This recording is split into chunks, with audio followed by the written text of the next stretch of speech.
They're turkeys. very fragile, very fragile. So I guess, yeah, because that's one thing I want to talk about on like just brooding chicks versus turkeys. Are there any differences in terms of what you need to help for them to survive? They need a lot more grit.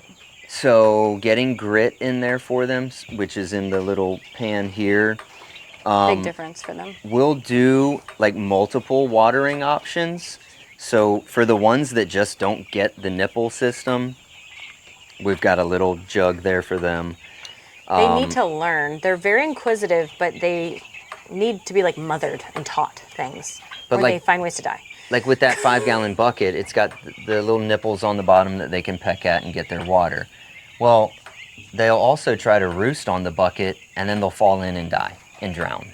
So when we forget that they do that kind of dumb stuff. Well, like the first turkey that does it.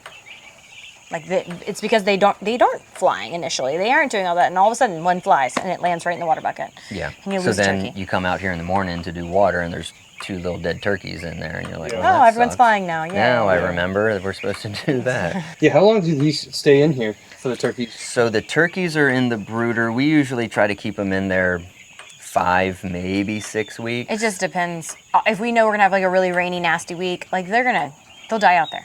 Like they are delicate. They're gonna be like, oh, we love this rain. It's amazing. And you're like, no. Find your shade cloth, get roosted up, get off the wet puddle ground. Yeah. They just have to there's once they hit, 8 weeks, I think 12 after weeks? 8 weeks, they're pretty hardy. It's hard. You have to kill them in order for them to die after that. But before then, they find a million different ways. I love having that available for Thanksgiving. That's like one of our favorite holidays. Like I love We like food. Butcher Day for turkeys and then having all the customers come out and picking up Because turkeys. we make them pick up on farm, our customers that do turkey, so you have to visit the farm Really? in order to get your Yep. turkey. Yep. And then we'll have our buddy David that does produce locally. He'll set up collards or sweet potatoes or something else that's in season. And yeah, it's just a cool, fun event. And We just hang out in and the farm people store all are day. people are willing to pay a little bit more. It's a holiday meal, you know what I mean? It's a special. And then once it's just like the chicken. Back in here. So the Cornish Cross, we do roughly 225 birds in this. We have one Brooder. injured, one out of the field One older bird that was injured, so we brought him in here. today.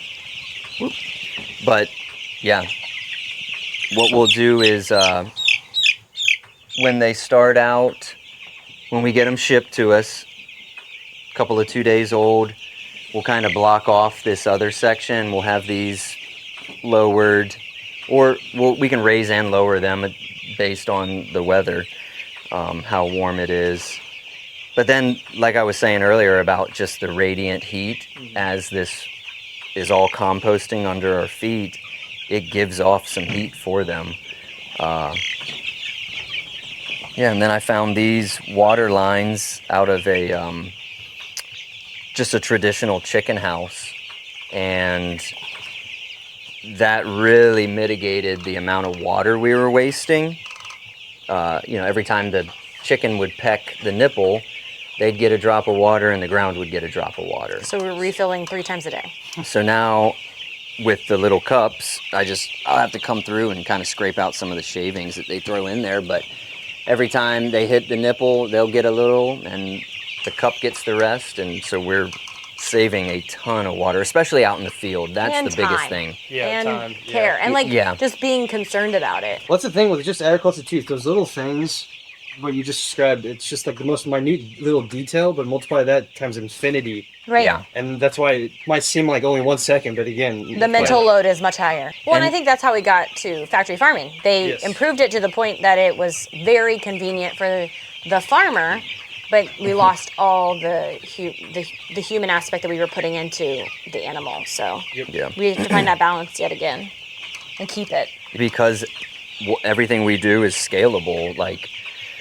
an extra 10 minutes of watering a day when you're running 225 birds or whatever is one thing, but if we do bump this and we're doing 500, 600, 800 bird batches, that extra 10 minutes is going to increase as well, right? So adding something simple like these water lines, if it's saving us time, that we worth can. it. It's totally worth it.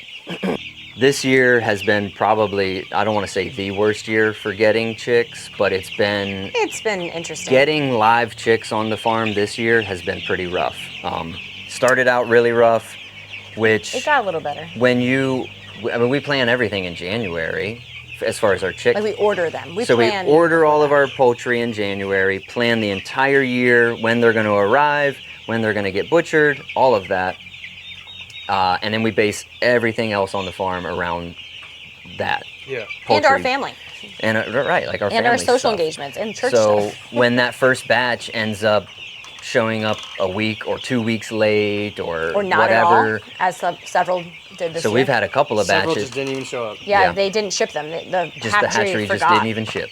Well, even just kind of going back to what you said on the podcast, to where whenever you're just sharing to your customers of like you're actually supporting me, the farmer, on the topic of just not having the 300 potential chicks that would have been butchered for additional income. It's not like you're just using that to buy a new car and just float off into the sunset. And we're still at that point where we're putting more and more money into the business. Yeah. Every year we're Every putting decent money into the business. So we'll see what happens this winter.